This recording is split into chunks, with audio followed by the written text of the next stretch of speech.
What's going on, everyone? Juicebags here, and welcome back to some Dungeon Defenders 2.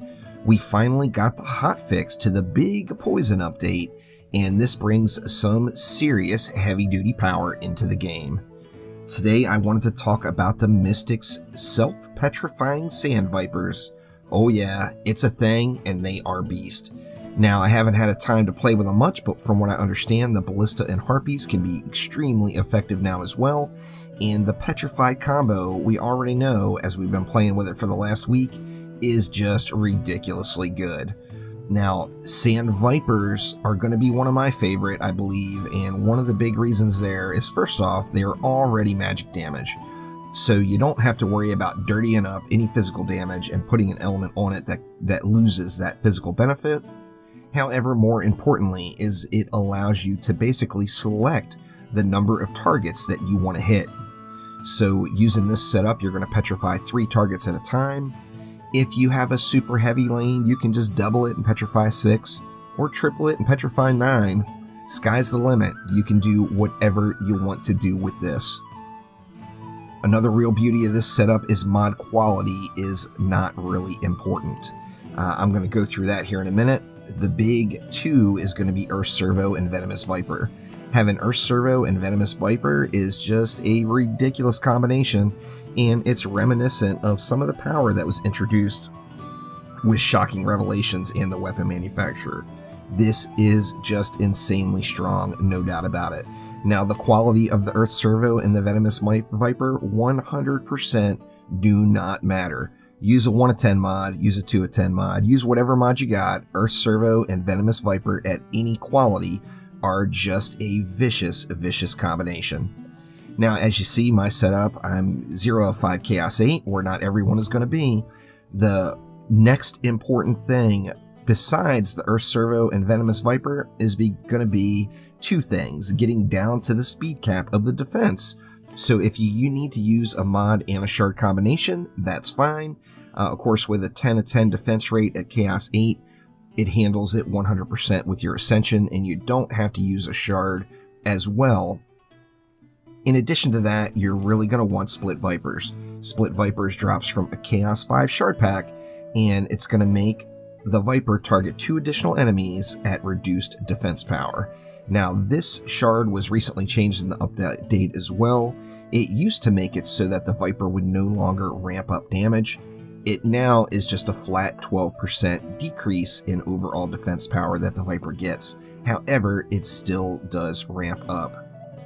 These Vipers can hit extremely hard, and the setup I'm using is not really a power setup, yet they still do a really, really nice damage per second.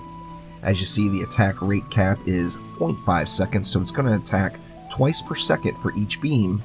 In this particular configuration, it's hitting for 800,000 non-crit damage, so even if the Viper never ever crits at all, it's doing 1.6 million DPS at tier 1 with this setup I'm using.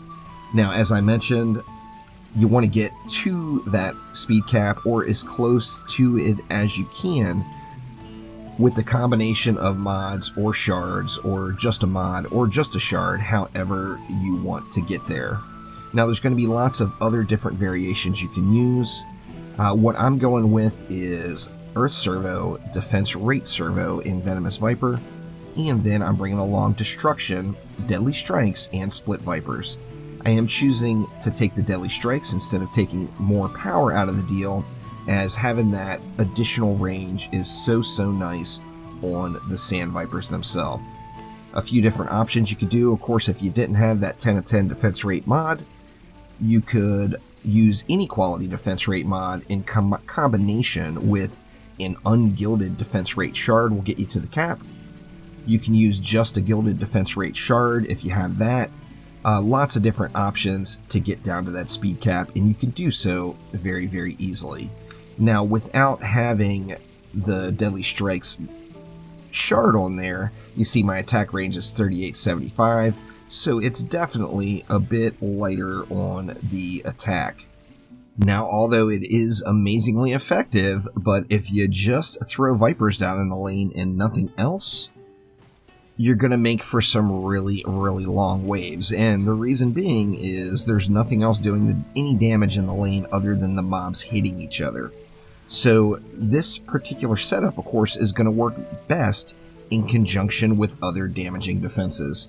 So if it's a map that allows for, say, flame auras, if there's no cyborgs or frostorks in the lane, adding something like a few auras into the mix, where those mobs will be petrified in the middle of all that, is going to be a huge, huge burst in effectiveness. Sky's the limit there. Immediately popping into mind, I'm thinking 2 ballistas and a Viper per lane is only 150 DU, and it seems like that would be just crazy, crazy strong. Now remember as well, Petrify is a type of stun, which means this is not going to work on headstrong lanes. Now this build can be used at any point in progression through the game, and you basically want to prioritize the build as this.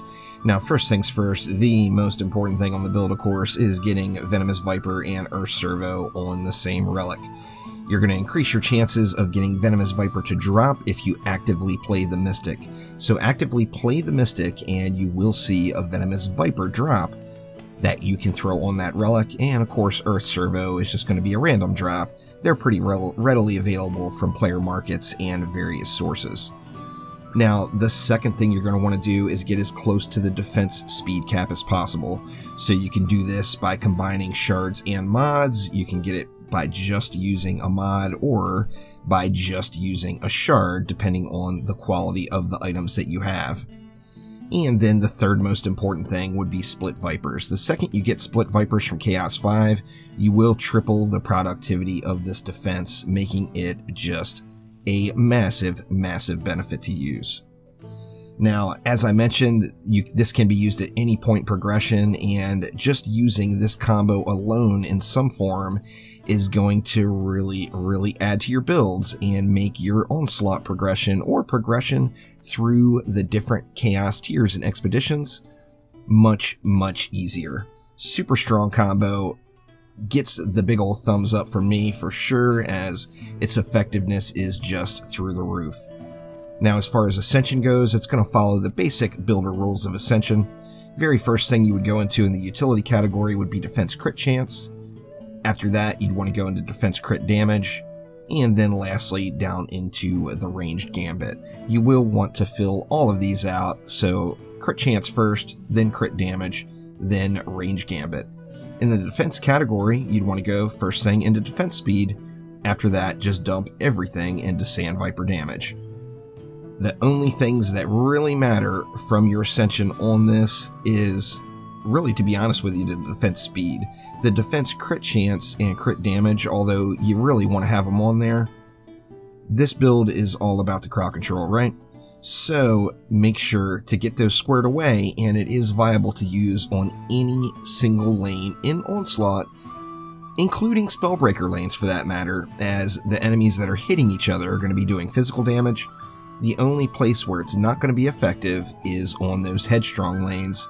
However, using the minimalist builds that you can put together with the Sand Viper should make that just significantly easier to get everything wrapped up into a complete package for your Onslaught progression experience. If you have any questions at all about the Sand Vipers or any suggestions on what defense spotlight you want to see next, by all means let me know down in the comments below, and I'll do my best to get those going as soon as possible. I really wanted to live stream all day today. As you all know, I'm having some massive connection problems, and in addition to that, I am in the process of getting ready to move, and of course moving is going to solve my connection issues, so I am really looking forward to that.